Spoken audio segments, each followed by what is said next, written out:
8 ঘন্টা 5 ঘন্টা দূরের কথা, আমি এমন ব্যবস্থা করবো যে কোনো নারীকে চাকরি না করতে হবে। এতদিন ক্ষুধার্ত ছিলাম, এই বক্তব্যটা ওটা সমস্ত ক্যান্সার, এটা ধ্বংসের কারণ। কারণ রাজনীতিকে আমরা ক্ষুধা নিবারণ জায়গা মনে করি।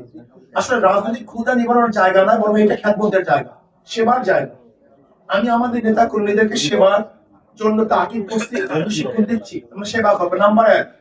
নাম্বার 2, আপনারা জানেন ইসলাম নারীদেরকে সবচেয়ে বেশি সুরক্ষা দিয়েছে, নারীদের অধিকার বাস্তবায়ন সবচেয়ে বেশি করেছে। কিন্তু ব্রিটিশ এবং পাশ্চাত্যদের যে নিয়ম যে কানুন, তাতে আমাদের নারীদেরকে সুরক্ষা করতে পারে না, এবং আমার নারীরা সবচেয়ে বেশি ধর্ষিতা হচ্ছে, শিকার হচ্ছে। আমার মা বোনরা সবচেয়ে বেশি আজকে বিবাহ বন্ধনে দিচ্ছে ঘটাচ্ছে। আজকে আমাদের সমস্ত মা বোনরা বেশি, অধিকাংশ মা বোনরা এসিডে দগ্ধ হচ্ছে। আজকে দেখা যায় আমার ওই পিন্ডি সহ বহুত মা বোনেরা জেলের মধ্যে ঢুকে ধরে মরছে। Japan Bangladesh joint venture company JBS holdings limited. ইসলাম এমন সুরক্ষা গ্রহণ করবে, আমার একটা মা বোনের ইজ্জত হানি হবে বলে আমি মনে করি না।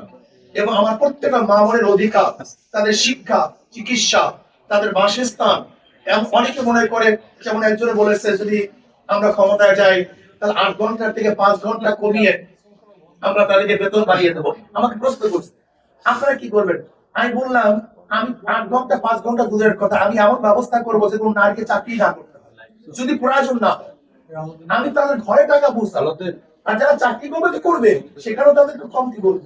কিন্তু আমি এমন ব্যবস্থা করবো যেন আমার মা বোনের একজন মা বোন না খেয়ে না থাকে, সবাই যেন ভরপুর খেতে পারে, ভরপুর পরিধান করতে পারে, সুখে স্বাচ্ছন্দ্যে জীবন যাপন করতে পারে, এরকম ব্যবস্থা করবে ইনশাআল্লাহ, যদি আল্লাহ কবুল করে।